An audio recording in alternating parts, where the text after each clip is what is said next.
Hello everyone, कैसे हैं आप सब और क्या हाल समाचार हैं आपके। ऑनलाइन शॉपिंग की दुनिया आज की डेट में कितनी बड़ी हो चुकी है, इससे तो आप वाकिफ ही होंगे। और साथ में ये कहना भी गलत नहीं होगा कि online shopping is future of B2B and B2C segment. और यही वजह है कि आज रिलायंस ग्रुप देश भर में लगातार हर सेक्टर में अपनी कंपनी और अपने बिजनेस को एक्सपेंड कर रहा है। इसका पूरा श्रेय जाता है मिस्टर मुकेश अंबानी को, जिन्होंने अपनी दूरदृष्टि से ग्रुप को लगातार अपग्रेड किया है और हर सेगमेंट में खुद की पहचान बनाई है। तो इस वीडियो में मैं आज आपको बताने वाला हूं कि कैसे रिलायंस खुद को कंटिन्यू अपग्रेड कर रहा है, फ्यूचर में इसके शेयर प्राइसेस क्यों मैं लगातार कहता हूं कि 5000 जाने वाले हैं, और रिलायंस की वो स्टोरी जो आपको पता ही नहीं है, वो डेटा फैक्ट जो आपको पता ही नहीं है कि रिलायंस किस तरीके से एक एक सेगमेंट में पकड़ के, जिसको बोलते हैं एकदम अपनी पकड़ को इतना मजबूत करना कि कोई वहां से हिला ना सके, उस तरीके से कैसे काम कर रहा है with so many chart and with so many data. तो मैं मुकुल अग्रवाल आपका आप ही के यूट्यूब चैनल में स्वागत करता हूं। जो भी नए लोगों चैनल को सब्सक्राइब करें, बेल आइकॉन हिट करें, नोटिफिकेशन ऑन कर लें, जिससे जब भी मैं लाइव आता हूं आपके पास अपडेट आएगी, या वीडियो लाइव होगी तो अपडेट आएगी और मिस नहीं होगी।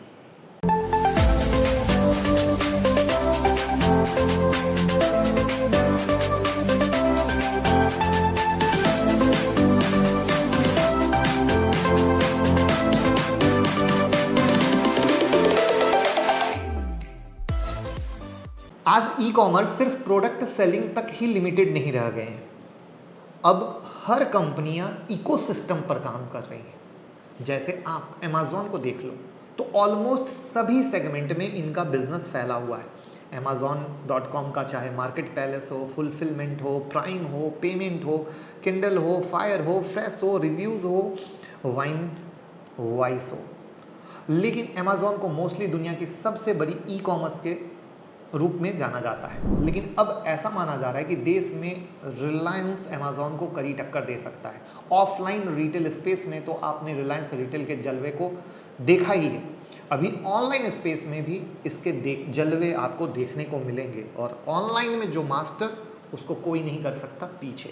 अमेज़ॉन को टक्कर देने के लिए रिलायंस काफ़ी एक्विजिशन कर रहा है। B2C सेगमेंट में रिलायंस रिटेल सेक्टर और टेलीकॉम ड्रिवन कम्युनिकेशन प्लेटफॉर्म पर काफ़ी ज़बरदस्त इन्वेस्टमेंट कर रहा है। अभी हाल में ही मॉर्गन स्टैनले ने एक रिपोर्ट पब्लिक की, जिसमें उन्होंने दिखाया कि रिलायंस किस किस सेक्टर में कितना इन्वेस्ट कर रहा है। अकॉर्डिंग टू रिपोर्ट, रिलायंस ने कई सारे सेक्टर में $5.6 बिलियन की इन्वेस्टमेंट कर रखी है। वहीं टेलीकॉम और डिजिटल बिजनेस में कंपनी ने $2.5 बिलियन की इन्वेस्टमेंट कर रखी है और भी करने वाले हैं। तो पहले रिलायंस को पेट्रोलियम रिफाइनिंग मार्केटिंग कंपनी के तौर पे जाना जाता था। उसी सेगमेंट में रिलायंस का बिजनेस इतना बड़ा था कि मुकेश अंबानी को दुनिया के 10 रिचेस्ट पर्सन की लिस्ट में रखते हैं। लेकिन नहीं, अंबानी ने लगातार चीज़ों को अपग्रेड किया है ताकि नए ज़माने की टेक्नोलॉजी के साथ खुद को स्थापित कर सकें और उनकी जो ये जनरेशन है वो आगे जा सके। एज पर उड़ान ग्लोबल रीच लिस्ट 2022, पिछले एक साल में अंबानी की संपत्ति $20 बिलियन से भी ज़्यादा बढ़ी है। अभी अंबानी की टोटल संपत्ति कितनी है, कमेंट बॉक्स में ज़रूर बताइएगा। अब रिलायंस की नज़र है इंसानी ज़िंदगी के हर पहलू को टच करने की, जैसे फ़ोन कौन यूज़ कर रहा है या कौन सा यूज़ कर रहा है, ऑनलाइन ऑर्डर कर रहे हैं तो कैसे कर रहे हैं, मतलब बहुत सारी चीज़ विद डिटेलिंग, जिसके लिए हर सेक्टर में वो इन्वेस्ट कर रहे हैं, जिसको हम चार्ट से दिखाते हैं आपके सामने। आपको दिख रहा है टेलीकॉम इंटरनेट में किस तरीके से है, न्यू एनर्जी में किस तरीके से है, मीडिया एजुकेशन में, रिटेल में, मटेरियल एनर्जी में, डिजिटल में, हॉस्पिटलिटी में, लाइफ साइंसेज में। तो जैसा कि आपने देखा, ऑर्गेनिक प्रोडक्ट सर्विसेज वाली एक कंपनी किस प्रकार से अपने बिजनेस को इनऑर्गेनिक सेगमेंट में तेजी से एक्सपेंड कर रही है। ये आंकड़े सिर्फ चार्ट पर ही नहीं, आपको रिटेल मार्केट में भी इनकी मजबूती को पर्जन्स के साथ दिखाते हैं। ऑफलाइन मार्केट में ये food, groceries, apparel, footwear, toys, home improvement product, electronic goods, farm implementation जैसे प्रोडक्ट सेल करते हैं। वहीं ई कॉमर्स सेगमेंट में खुद को एक्सपेंड करने के लिए ये सारे जो मोस्टली स्टार्टअप्स हैं उनको एक्वायर कर रही है। पिछले 5 सालों से कंपनी ऑनलाइन रिटेल बिजनेस में कई बड़े बड़े ब्रांड को compete कर रही है, जिसमें अमेज़ॉन, फ्लिपकार्ट, टाटा जो एक इकोसिस्टम पर काम कर रहे हैं, और बिग बास्केट हो, 1mg जैसे ब्रांड को एक्वायर किया है और एक सुपर ऐप लॉन्चिंग की तैयारी में है जो रिटेल कंज्यूमर की हर नीड को फुलफिल करेगा। तो वहाँ पर टाटा रिलायंस के सामने एक बड़ी चुनौती के तौर पर आ रहा है और रिलायंस इसे बीट करने के लिए हर मुमकिन चीज़ कर रहा है, साथ ही दुनिया के बड़े बड़े टेक्नोलॉजी प्लेयर के साथ पार्टनरशिप कर रहा है। 2006 में रिलायंस रिटेल की शुरुआत हुई। आपने अगर पहला ऑफलाइन ग्रॉसरी स्टोर इन्होंने आंध्र प्रदेश में खोला, उसके बाद से कंपनी ऑफलाइन मार्केट में लगातार अपने नेटवर्क को एक्सपेंड करने में लगी हुई थी। अभी रिलायंस डिजिटल हो, रिलायंस ट्रेंड हो जैसे स्टोर आपको लगभग हर जगह पे दिख जाएंगे। टेलीग्राम पे 10वीं बुक हमने डाल दी है फ्री टेक्निकल एनालिसिस की। आप टेलीग्राम का लिंक डिस्क्रिप्शन में है, उससे जुड़कर उस बुक का आनंद लें। और पुरानी बुक देखने के लिए टेलीग्राम के फाइल सेक्शन में जाएंगे तो आपको पुरानी सारी बुक्स हमारी दिख जाएगी। आज की डेट में रिलायंस 7000 शहरों में 12,800 से ज़्यादा स्टोर को मैनेज कर रहा है, जो almost 34.5 million square feet retail space को बाउंड करता है। आईसीआईसी डायरेक्ट की रिसर्च के मुताबिक इनके मोर देन 2/3 जो स्टोर हैं वो टियर 2, टियर 3, टियर 4 सिटीज़ में अवेलेबल हैं, जहां पर वो अच्छी पकड़ बना रखे हैं। फाइनेंशियल ईयर 2021 की बात करें तो रिलायंस रिटेल वेंचर ने रिटेल सेक्टर का सबसे बड़ा फंड रेज किया। कंपनी ने global marquee private equity fund से अराउंड 47,265 करोड़ रुपए रेज किया और साथ ही कंपनी तेजी से एक्सपेंड करने के लिए इन्वेस्टमेंट भी कर रही है। पिछले 9 महीनों में कंपनी ने नए बिजनेस और एक्वायर करने के लिए 7600 करोड़ से भी ज़्यादा की इन्वेस्टमेंट की है। इसके अलावा हाल ही में कंपनी ने पिछले साल अमांटे, जीवा में क्लोविया को एक्वायर किया है। क्लोविया को अभी किया है। ये कंपनियां वुमेन्स इनरवियर ब्रांड बनाती हैं। एक्विजिशन से क्लियर है कि रिलायंस वुमेन्स इनरवियर को भी कैप्चर करने के मूड में है और वहाँ पर अभी तक की एक्विजिशन से इनकी मार्केट पकड़ बहुत बड़ी हो चुकी है। तो ये थी रिटेल सेगमेंट में कंपनी के वर्किंग की। अब आइए देखते हैं डिजिटल सेगमेंट में कंपनी क्या कर रही है। अच्छा, एक चीज़ आप लोग परेशान रहते हैं कि सर वो स्टॉक मार्केट की ब्रेकिंग न्यूज़ मिल नहीं पाती है, टेक्निकल एनालिसिस के कुछ चार्ट आप डाला करें। तो हम ट्विटर पे स्टॉक मार्केट की ब्रेकिंग न्यूज़ सबसे पहले डालते हैं और टेक्निकल एनालिसिस के चार्ट भी डालते हैं।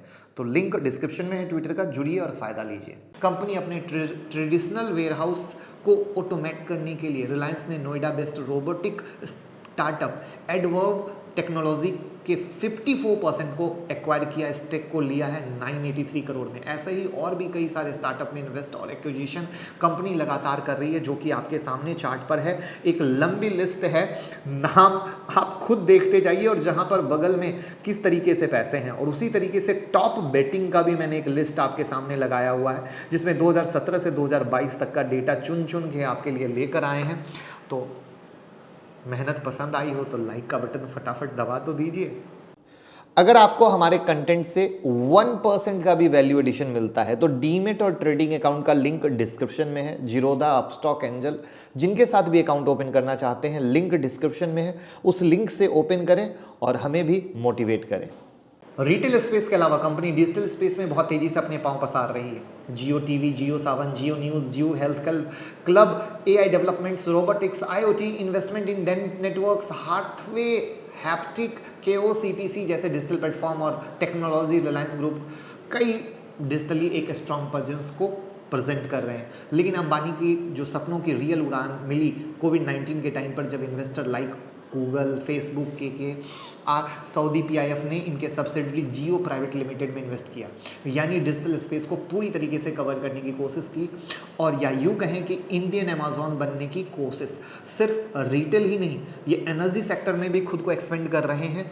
और आज के करीब 1 साल पहले अंबानी ने अनाउंसमेंट की थी कि कंपनी 75,000 करोड़ की इन्वेस्टमेंट करके न्यू एनर्जी सेगमेंट में फुल्ली फोकस्ड है। Reliance new energy solar limited से last 1 year UK based sodium ion battery technology company को 100 मिलियन यूरो में 100% स्टेक को लिया। वहीं एक्ट 2021 में कंपनी ने नॉर्वेन सोलर मैन्युफैक्चरिंग कंपनी को $771 में लिया।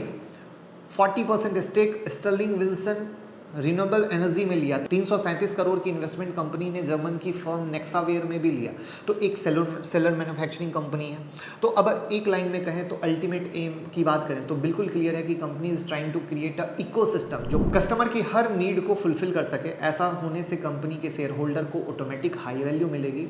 अकॉर्डिंग टू JP मॉर्गन आने वाले कुछ सालों में रिलायंस के स्टॉक में काफ़ी तेजी देखी जा सके, क्योंकि रिटेल, डिजिटल, एनर्जी सेगमेंट में कंपनी एक स्ट्रॉन्ग पोर्टफोलियो क्रिएट कर रही है। तो आप क्या सोचते हैं? क्या आपको आई ओपनिंग लगा आज के वीडियो में, जो हमने हर एक सेगमेंट इनका कवर करने का कोशिश किया, चाहे वो रिटेल था, चाहे डिजिटल था, चाहे एनर्जी था, जहाँ पे कंप्लीट हम फ्यूचर देखते हैं विद द डेटा फैक्ट। तो क्या आप मानते हैं ये 5000 बिल्कुल जाएगा? कमेंट बॉक्स में ज़रूर बताइएगा। और कैसी लगी ये डिटेल एनालिसिस बताइए, तो हमें भी मोटिवेशन मिलेगा। तो ऐसे डेटा को ढूंढ ढूंढ के लाएंगे और आप लोगों के साथ शेयर करेंगे। Thank you so much.